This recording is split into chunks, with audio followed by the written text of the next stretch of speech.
professional tennis player.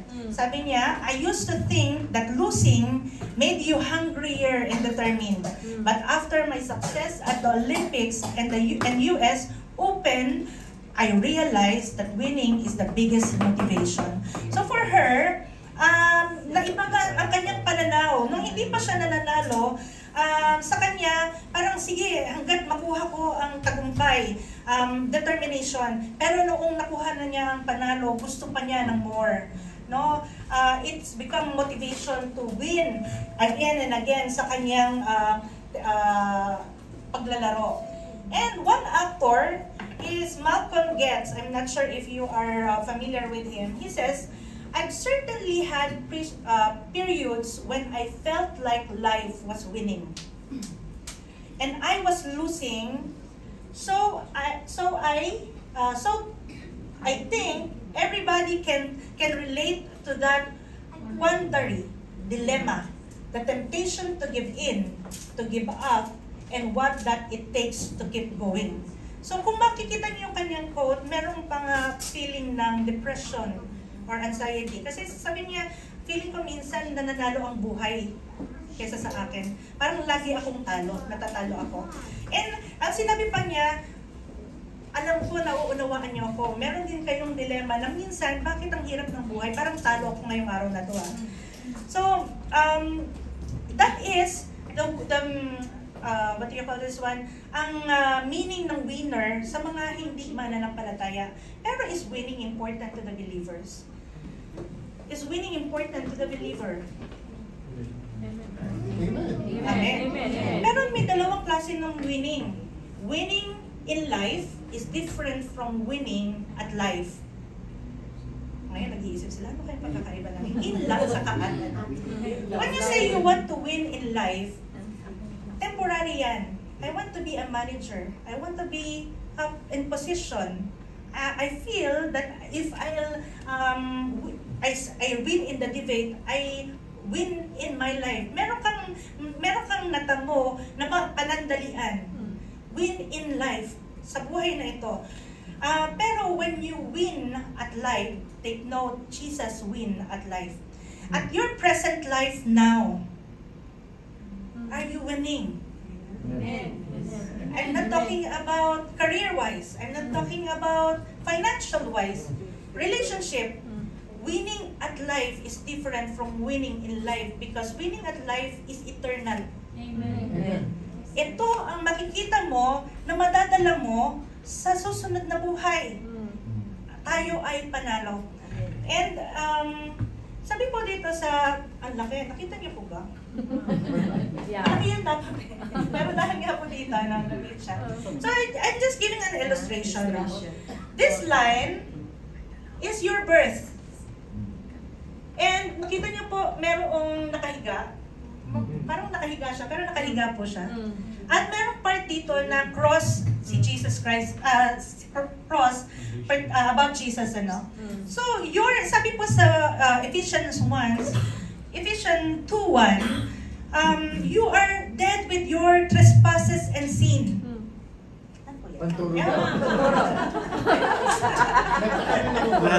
Sa bandok. Praise God, Pastor. So ito pong part na ito, no? Ito yung time na kapag wala ka pa kay Kristo, the Lord sees you dead. You are dead in your trespasses, Ephesians 2:1 says.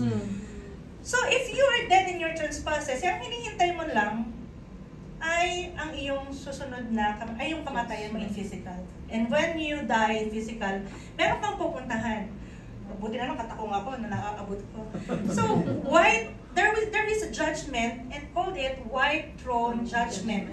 Where believers and unbeliever will be going to be judged, and it will go, for those who doesn't believe Christ, they will go to the condemnation, eternal condemnation, or they are calling eternal separation.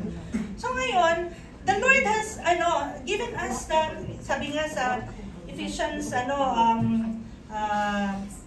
John 3:16, bago pala yun, may conversation sila ni Nicodemus.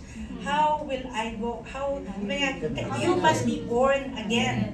So, kasi paano ipapanganak na muli na ipapasok ulit sa sinapupunan ng kanyang ina? hindi na pwede, di ba? Hindi na magkakasya, kumbaga. But if you will remember, the first man Adam, may pang ganyan, ano? The first man Adam was not born by flesh. He was formed. And when he was born, the Lord says, there was life. So, Nicodemus cannot understand that alam niyo po, ang buhay ng pagpapanganak na muli ay hindi sa pamamagitan ng physical na pagpapanganak.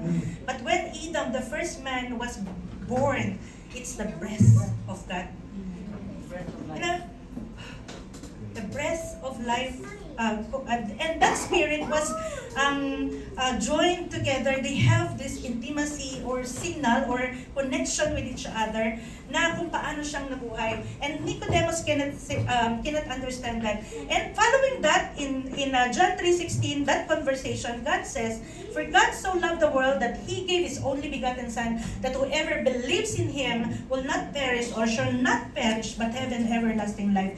So God, because He sees us dead in our trespasses, He makes a way, and God gave His only Son, and from the time that you believe, not baptism, not any other thing, but only believe is the requirement to receive Jesus Christ.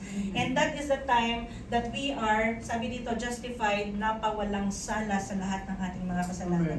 You know, we sense that our justification, the Lord saves us from our past, present, and future. So makikita niyo po dito, the time that we are justified, our salvation, kasi meron daw pong, sino po dito English teacher, meron tenses sa English, no? Past tense, present tense, and future tense. So sa ating present tense, past tense, the Lord saves us from the penalty of our sin.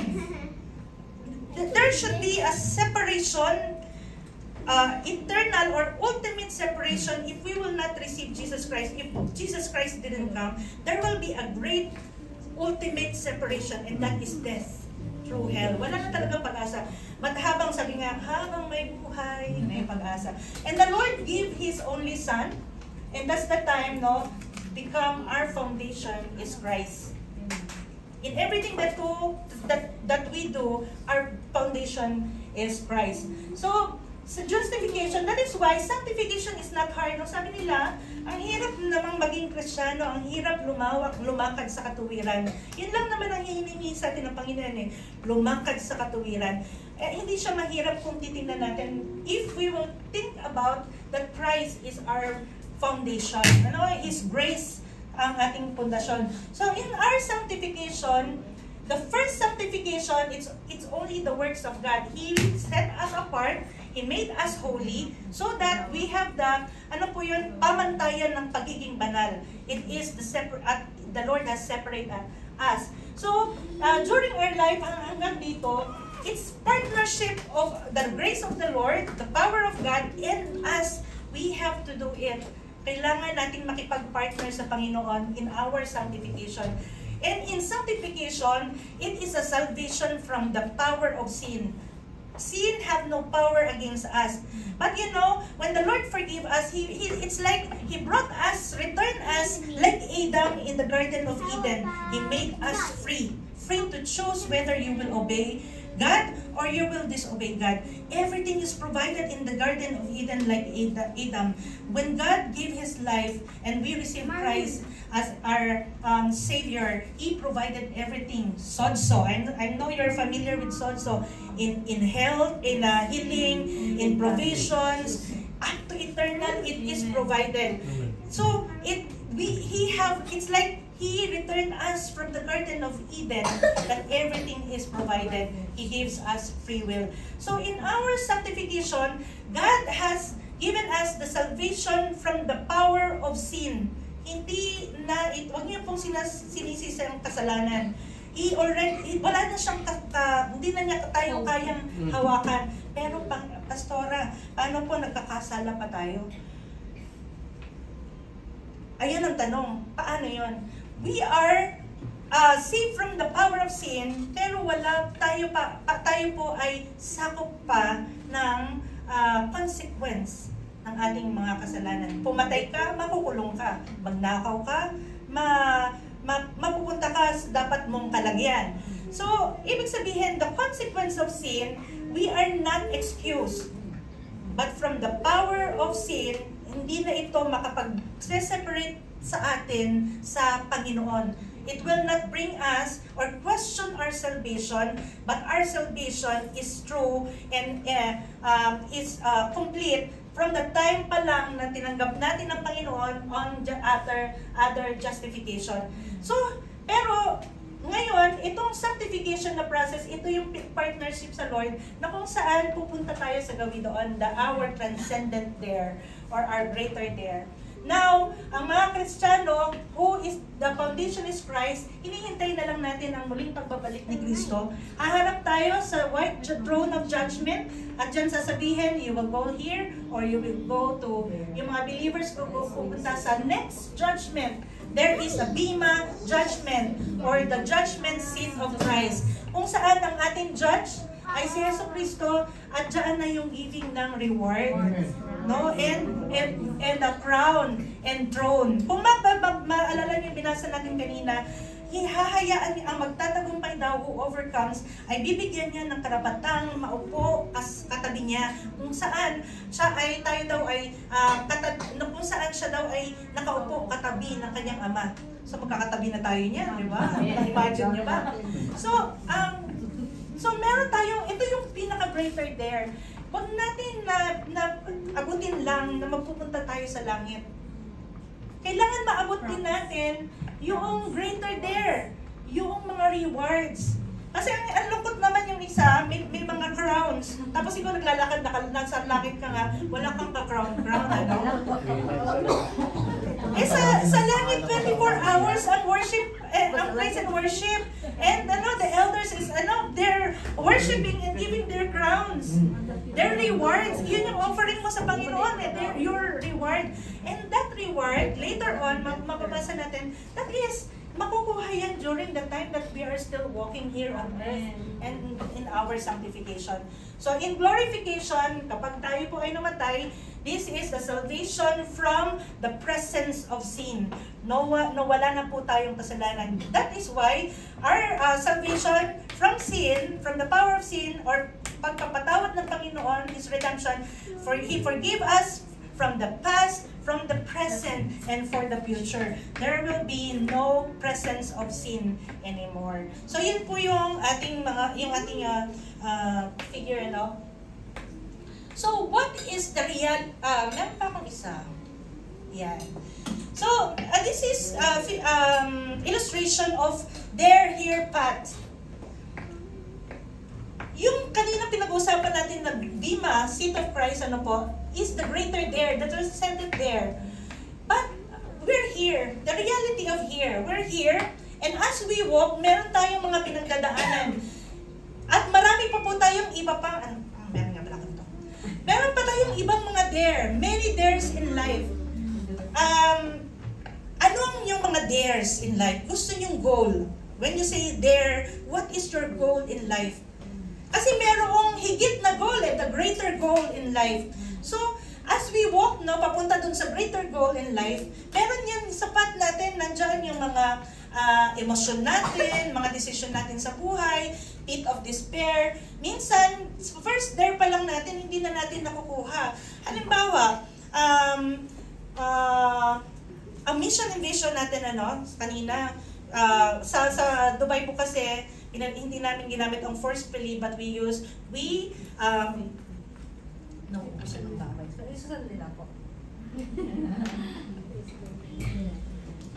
exist to faithfully advance God's kingdom. We don't use the forcefully in reference to 2 Timothy 2 that entrusts it to faithful man, as a disciple. So we faithfully advance God's kingdom by making believers disciples. So let's not just stop from being that's encouraging from from the evangelism. Bring him to fellowship so they will grow and become disciples. They will learn how to give, how to embrace, how to say hello, from the beginning, how to learn the Word of God, how to know the ways of God. So, by making believers disciples of Jesus Christ, we exalt the love of the Father, the grace of the Lord Jesus Christ, and the fellowship of the Holy Spirit, magnifying the covenant of grace to establish God's kingdom. Yun yung dare natin. Pero anong katotohanan sa meron ngayon tayo dito? Are we working on our dare? Or kapag nakaranas tayo ng hirap sa serbisyo para sa Panginoon, we stopped and we lie low and we back out, no? Parang hindi ko na makayanan. Meron pang susunod na dare. Maybe the Lord will promote you to be a pastor, to be a missionary, or something. Yung magpupunta ka pa lang sa mas mainit, pastora, sa susunod na lang. Wala akong time para mag-invite gusto pa pala, magpasundo pa pala nung invite natin. Wala akong time So, yung ating unang dare, hindi natin napagtagumpayan. Paano pa yung mga susunod na dare na kung saan ay ipagkakaloob sa atin ng Panginoon. So, now we'll talk about the reality of our here now. Kasi, kung ano ang kailangan nakafocus tayo doon sa there para mapagtagumpayan natin yung here. Araw-araw yan. Pagising pa lang sa umaga, Lord, a reward. I will share the word of God. Though hindi naman talaga tayo nag-aim na talagang pero merong rewarding And that is winning. So, we want to win as a believer of Christ. So what is the reality? Meron po ba kayong 3 oras dito, Pastor? Pag nakuha ko pang nagtina ko, naghahanap ito. So what is the reality of our here? Is it easy? Are you facing trials and temptations now? But one thing is for sure, God's desire is for us to overcome. Amen. Whether there's temptation and there's trials, the Lord wants us, or God wants us to overcome. So what is the difference between trial and temptation? It's different from each other. But how do we differentiate it? By asking the goal of the problem. Does it lead me to success or to my failure? So trial is a test. It tests us to make us better to succeed. So kapag nagkaroon po kayo ng trials, kanina meron daw naghahanap ng trabaho. Kapag napasahan mo yan, it makes us better. It will make us successful in life. So, but temptation is when someone gives you a test, they're hoping that you will fail. And who is our tempter, sabi sa Bible? The enemy. Satan is our great tempter.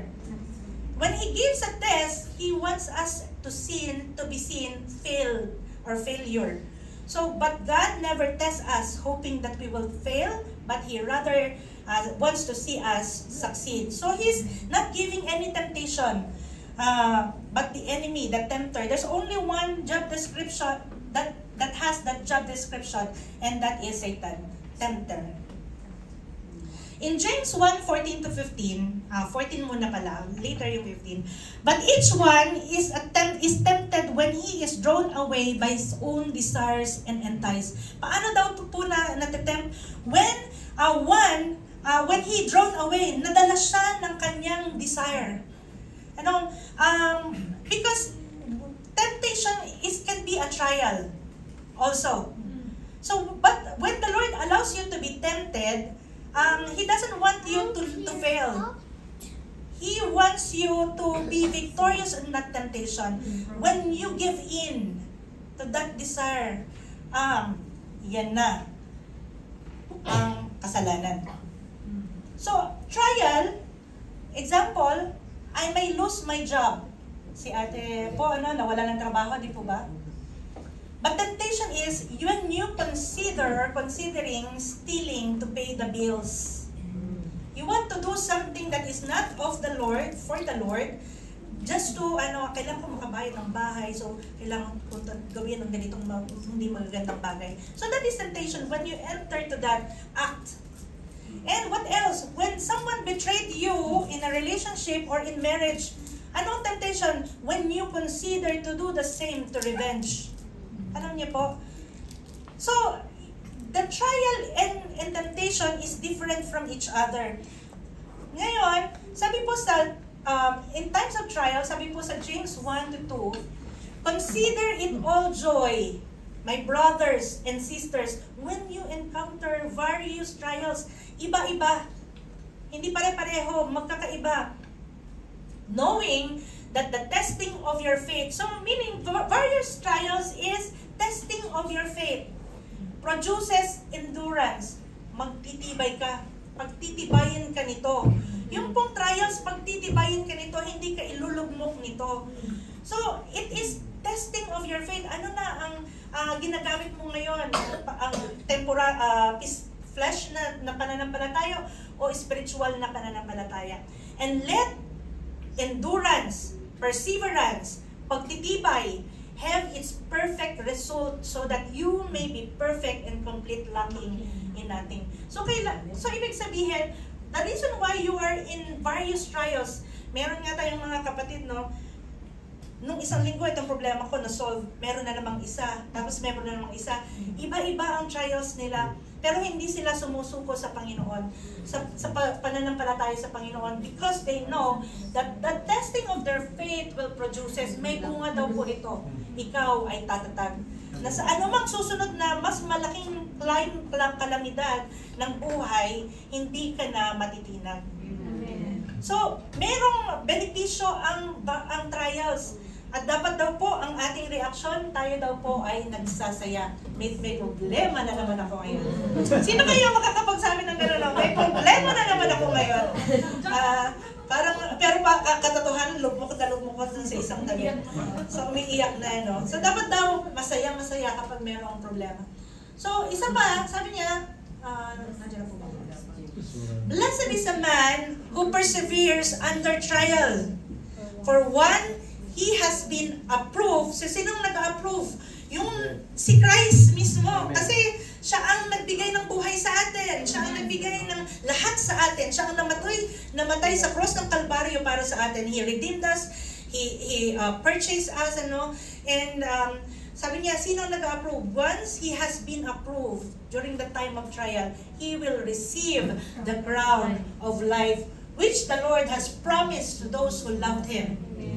So, merong crown of life. So, ngayon, sabi na, pag nagtagumpay ka sa mga trials mo sa buhay, ito na yung makukuha mo, a crown of life. And matatandaan niyo po, doon sa Bima, seat of Christ, merong rewarding and one is crown. Amen. Sa langit, yung mga binibigay dyan, yung mga rewards natin, yung crown. So, meron pang isang sinasabi po dito na makaka-receive din daw ng crown of life. Sa Revelations 2:10, sabi po dyan, do not fear what you are about to suffer. Behold, the devil is about to throw some of you into prison. For righteousness' sake po yan, ha, hindi sa for borrowing, ha. So that you will be tested, and you will have tribulation for 10 days. Talking about disciples. Be faithful until death. Imagine mo, buhay mo na ang cost, ang kapalit. Parehas lang ng reward na nagtagumpay ka sa ibang mga trials. Crown of life. So meaning, buhay man ang trial mo, o yung iba mong mga trial ay trabaho, o kaya relasyon, kung ano man yan, parehas lang reward. Crown of life. And the Lord says, until your death, you have to be faithful. Amen. And you will have the same reward, crown of life. So, kailangan nagbibilang na tayo niyan araw-araw ng crown of life. Pataasan na tayo ng crown, ano? So, ibig sabihin, whatever is the weight of your trials, there will be reward, a crown of life. But, until death, ano ba, nanganganib na ba ang buhay mo for righteousness' sake? Sa paggawa ng matuwid para sa Panginoon. Be faithful, ang sabi po dyan. So, in times of temptation, that is trial, sabi po sa James 1:13-14, no one is to say, when he is tempted, temptation naman po ito, hindi na trials, I am being tempted by God. For God cannot be tempted by evil. Siya nga, hindi siya nagpa-tempted nung 40 days niya ng fasting sa wilderness, ano? He himself does not tempt anyone. So, never think that, may temptation, galing to sa Panginoon. It's not from God. The Lord may allow, but He wants you to overcome that temptation, not to enter into the temptation, so that we will grow and mature in our faith and knowledge in the Lord. So temptation is some sort of trial. It's also a trial to us, whether we will give in or not. But we need to be clear about the source of temptation. Temptation does not originate from God. But our response should be the same. We must persevere. We should endure. We must endure when there is temptation. So same thing as James saying to the trials, blessed is the man who perseveres under trial, because temptation is a sort of trial. And you know, in Greek, blessed means happy. Happy is the man who perseveres. No, happy is the man who perseveres under trial. For once he has been approved, the same thing, he will receive the crown of life. So, how do we endure and persevere? In Romans 12:1-2, it says there, therefore, I urge you, brothers and sisters, by the mercies of God, to present your bodies as a living and holy sacrifice. You want to persevere? Always give your body to the Lord. Into service, ano? Sabi niya diyan, acceptable to God, which is your spiritual service of worship. It is greater than being a pastor and talking here. But presenting yourself, Lord, today, I present myself to you. When you pray, this body is for you and use it for your glory. Great. Mas magaling, mas okay pa yun kaysa naghahanap tayo ng position sa church. But kailangan po pala ng, pero I encourage you to mag-serve sa Panginoon. But I'm just saying that it is our spiritual worship, our spiritual service to the Lord. And do not be conformed to this world. Sabi dyan, pang-una, present yourself, present your bodies as a living sacrifice, holy sacrifice. Second is do not be conformed to the things of this world. Do not be conformed to the pattern of this world, but be transformed by the renewing of your mind. So, kailangan mong magpanibago, magbalik sa iyong tamang pag-iisip. Ano ba yung tamang pag-iisip? Pag-iisip na nasa Panginoon ang tuon. So that you may prove that the will of God is, what the will of God is, that which is good and acceptable and perfect. So, yan daw po, how we will endure. Umpisa pa lang ng araw, pagkagising pa lang ng araw, kailangan ginagawa natin ito. Lord, I offer my life for your works, for your good works, as my living sacrifice. Buhay ka pa your living sacrifice, your living service to the Lord. And then, Lord, help me today. I choose to go back to my original mindset, a godly mindset. My original position, I am the child of God. I am holy. I am accepted. I am loved. So lahat yan, how to persevere. So, what will happen when we give in to temptation? James 1:14-15, yun yung kasunod yung kanina, kasi 14 lang yung kanina. But each one is tempted when he is drawn away by his own desire and enticed. Then, when the desires has conceived, and it gives birth to sin, and sin, when it is full grown, brings forth death. So may nagtanong sa akin last time na nag-Bible study, kung ang isa bang believer ay nagkakasala, ibig sabihin nagkakaroon maulit ng separation sa Lord. Kasi sa Ephesians 2:1, sabi, before you are dead in your trespasses and sin. So may kakaroon maulit ng separation. You know, it's different kind of death here. This is the consequence of what you have done. Hindi ito penalty para ma-separate ka ulit sa Panginoon. So God saves us from the ultimate separation already. Kamatayan. Papunta sa hell. But when we sin, the consequence is still in the form of death in our life. Example, if you are tempted to commit adultery, what will happen to your marriage? It will go into die. It's death. What happened when a pastor or church leader with blessed ministry has an affair or steals money from the church? Church will not die, but his ministry will die. So our choices in life matters. While we are here, sin brings death. So walang separation, walang question if you are saved. Yes, you are saved. That is once and for all, as long as you are not renouncing the Lord in your life. It is firm. You are saved. Pero hindi lang ini-aim natin na pumasok tayo sa langit. We are aiming for that reward so that when the Lord, pag nag-worship tayo, meron tayong iaalay sa Panginoon. And that is while we are here on earth. So eternal life or salvation is not the prize or reward. Because you cannot earn it. It is free gift. Amen. But the reward, yun yung pinagpapaguro natin while we are living. So 1 Corinthians 3:12-15, now, if anyone builds on the foundation with gold, silver, precious stones, wood, hay, or straw, each one's work will become evident from the day will show it because it is to be revealed with fire. Alam niyo po, yung gold and silver, sabi po, pag ito ay dumaan sa apoy, nagiging puro.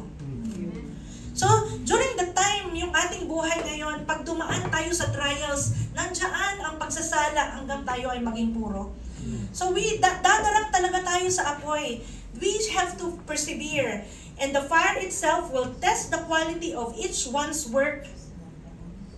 If anyone's work, which He has built on it, sabi kanina natin, ang foundation natin is Christ. Kung tayo ay nagtayo ng building sa ibabaw ng pundasyon na yon, malalaman kung anong materials ang iyong ginamit.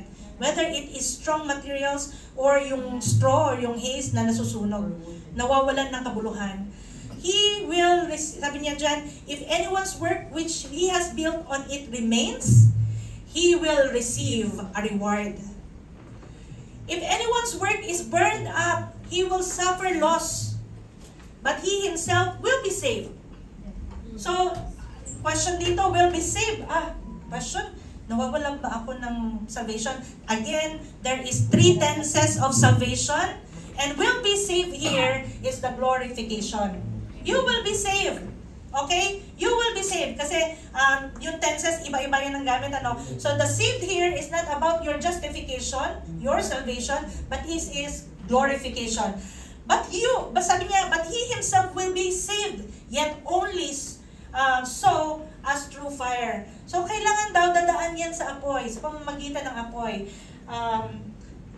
Not a literal fire, it is the word of God, it is God who will judge and not us. So, yan po. So, our works will be tested by fire. It will be tested to measure the value of what we have done. Have we won in life right now? Have we won at life or we're losing? How did we run the race that the Lord has given? Paano natin tinatakbo ang takbuhing inilatag sa atin ng Panginoon? Did we win at life? Did we give in or overcome? Nag-give in ba tayo when there is temptation? O tayo ang taong nagtatagumpay? So dadarang po yan lahat sa apoy. We cannot justify ourselves sa pamamagitan ng ating trabaho. There's only one who is judge, and the Lord Jesus, that is the Lord Jesus Christ. So ulitin ko po yung ating verse kanina, no? To him who overcomes, I will grant to sit with me on my throne. That is the greatest reward. Throne ng pinag-uusapan, you're sitting with Christ. As also, I overcame and sat down with my Father in His throne. The ultimate reward is to sit with Him in His throne, in authority. Amen. So, as conclusion, I just summarize what I have said earlier. No? trials are different from temptation. So trials are opportunity for growth or maturity.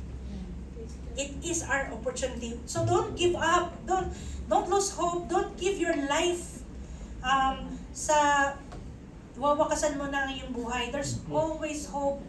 Habang nabubuhay, may pag-asa po na binigay na yan ng Panginoon. So, trials are opportunity for us to grow. Huwag niyo pong tatalikuran ang trials, salubungin niyo pa.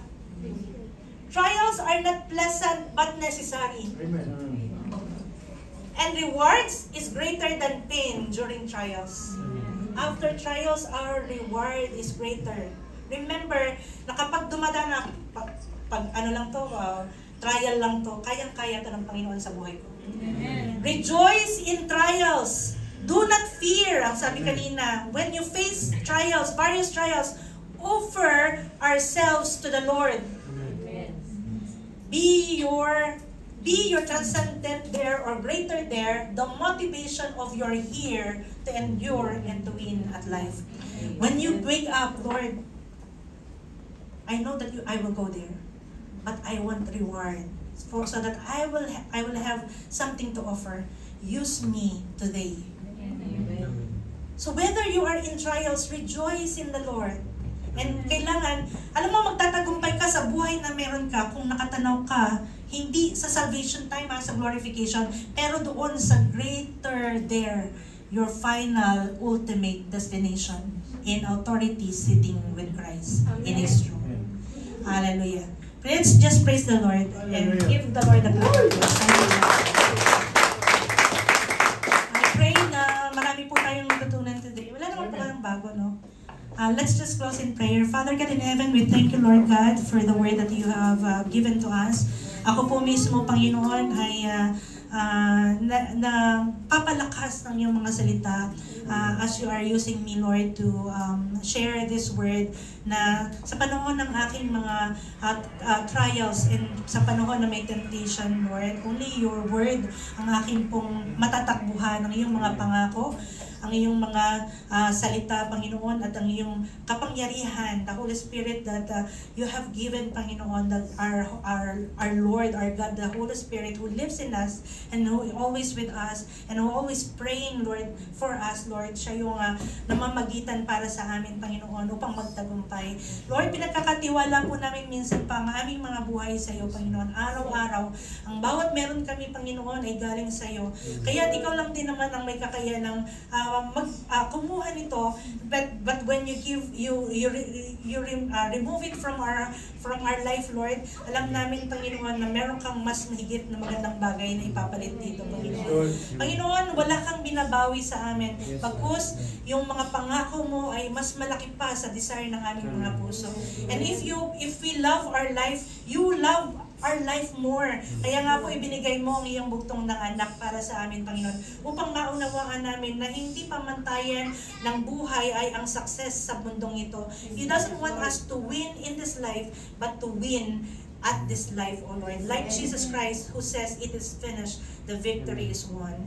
Father, we give you praise, Lord, for all the things that you have done in our life. Father, use us. Father, bless us, Lord, to be a blessing to other people. And we thank you for all the job provisions that you already given, Lord, for us. And gamitin mo po ito, Panginoon, para sa ikakalago namin at ikakalaganap ng iyong mga salita, Panginoon. And sa aming pong mga gagawin ngayon, hayaang ipaalala mo sa amin, Panginoon, na merong higit na pararoonan kami, Panginoon. Kaya huwag kaming magstay sa problema ng mundong ito, Panginoon. Because the problem of this world is not for us, O Lord God, but for us to overcome. Once again, Lord, we give you praise, we give you honor. In the mighty name of Jesus we pray. Amen.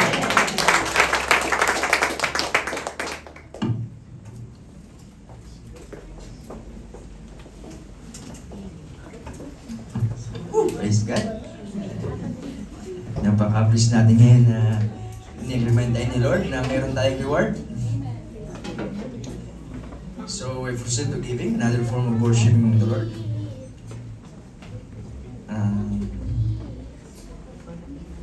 Can we read the verse, please? So it says in Malachi 3:10, Bring the whole tithe into the storehouse, that there may be food in my house. Test me in this, say the Lord Almighty, and see if I will not throw open the floodgates of heaven and pour out so much blessings that there will not be room enough to store it. Amen? So, alam niyo mga kapatid, yung pagbibigay, it's a dalawang commandment ni Lord na hit natin eh. Love the Lord and love one another. Amen?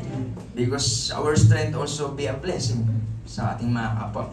Alam niyo, sino ba papayag sa atin na we gathered outside to worship God? Yung nagpe-preach yung pastor, hindi na natin makita kasi mataas yung fag, malakas yung fag. Alam mo, sa atin nagsasalita. So, kapag may celebration ng birthday, yung cake natin na puti, nagiging brown, kasi malakas yung sunstorm. So, praise God, at God provide this room for us to worship the Lord. Kasi, pagka, alam mo, sa labas, there's a lot of distraction. Amen? So, thank you, Lord. Ang sabi dito ng Panginoon, test natin si Lord. God is faithful sa kanyang pangako. Amen? Whether we like it or not, God will bless us. Amen? So, mga kapatid, gaya nga ng sabi ko, the greatest commandment that the Lord has been given to us is love your God and love one another as yourself. So, ang ating bukal sa puso na pagbibigay is nagpapakita ng pagmamahal sa Panginoon at pagmamahal sa ating kapwa. Because we are here as a one family na pinaparamdam natin na mahal natin ang isa't isa. Amen. So, God used our strength. Binigyan tayo ng trabaho ng Panginoon to give back for the glory of God. Amen. Yung sahod natin, yung kinikita natin, turn it for the glory of the Lord. Because as we knew na wala tayong ni isang ipagmalaki but to glorify God at to worship God. Amen. Ang lahat ay control ng Panginoon sa kanyang makapangyarihang mga kamay. Amen. As said before na yung isang mayaman na open ng kanyang kamay habang kasi gusto niya ipakita sa buong kanyang nasasakupan na kahit 1 dirham wala siyang madadala. Amen? So, but God wants your heart be a cheerful giver. Amen? Amen. So, mas doon nakatingin si Lord sa puso natin, hindi doon sa ibinigay natin. Amen? So, let us glorify God. Let us give glory to the Lord in terms of our finances. Amen? Amen. So, trust in God. Praise God. Amen. Let us all give to the Lord.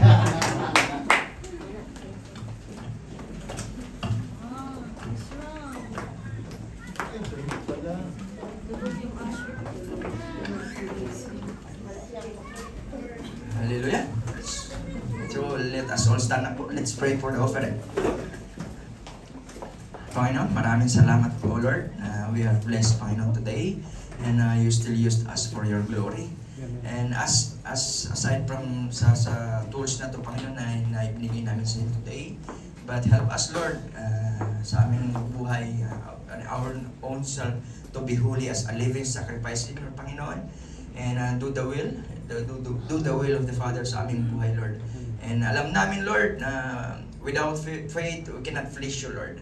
And nagtitiwala kami sa iyo, Lord, sa maliit na bagay. And alam namin na walang imposible sa iyo, Lord. Lord, I speak blessing upon blessing sa buhay ng bawat isa na narito, Panginoon. Bless them kung ano man yung trials o ano man yung joy sa kanila, Panginoon. Turn it to blessing to one another, Panginoon, as a family in Christ, Lord. Maraming salamat. We love you, Lord. We glorify your name. In Jesus' name, everybody say amen. Patuloy po natin tanggapin ang pagpapala ng Panginoon. Let's all raise our hands for the benediction. May the Lord grant you the strength to overcome as Christ overcome, and may you one day sit with Him on His throne in glory, sharing His eternal victory and reign.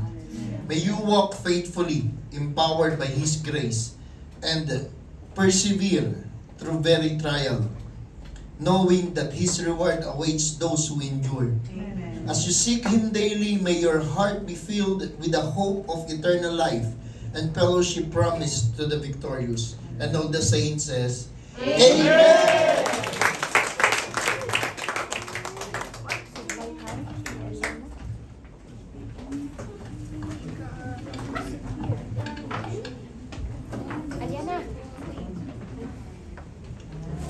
Praise God.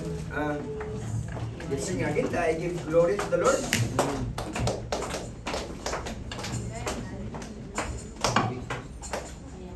Lydia, please, can you sing? Because God spoke to us about the reward, you know. And yun yung i-offer natin sa Panginoon soon when we are with Him, na magbigay ng glory, the crowns for the Lord. Amen? So praise God.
The glory belongs to Him alone.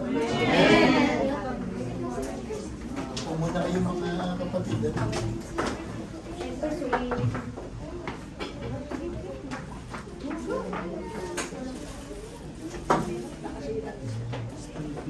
Okay, announcement po.